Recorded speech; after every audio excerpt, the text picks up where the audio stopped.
ترین videos کے لیے ہمارا YouTube چینل سبسکرائب کر کے بیل آئیکن پریس کریے تاکہ آپ کو ملے ہر اپڈیٹ سب سے پہلے۔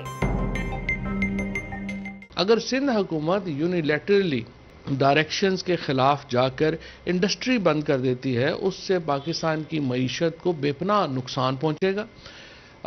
نہ ہی کراچی میں کرفیو جیسی سچویشن ہونی چاہیے، نہ ہی انڈسٹری کو بند کرنا چاہیے۔ آپ ویکسینیشن کے اوپر زور دیں، جہاں پہ 100% انڈسٹری کے اندر ویکسینیشن ہو گئی ہے، آپ اس انڈسٹری کو کھولیں۔ اور جس طریقے سے جو ریسٹرکشنز آپ لانا چاہ رہے ہیں، اس کے نتیجے میں سندھ کی حکومت عام آدمی کی مشکلات میں اضافہ کرے گی، روزگار جو ہے ان کا وہ بیٹھ جائے گا۔ اور دوسری بات یہ ہے کہ سندھ جو ہے وہ پاکستان کی معیشت کی شاہ رگ ہے۔ جب معیشت اوپر جا رہی ہے اس وقت آپ ایک کمپلیٹ لاک ڈاؤن کی بات کر رہے ہیں، جو بڑی نامناسب بات ہے۔ اور اس کے اوپر آرٹیکل 149، آرٹیکل 151 اور پھر سپریم کورٹ کا فیصلہ بالکل واضح ہے۔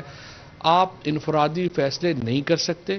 وفاقی حکومت اور NCOC کی جو حکمت عملی ہے، آپ اس سے باہر نہیں جا سکتے۔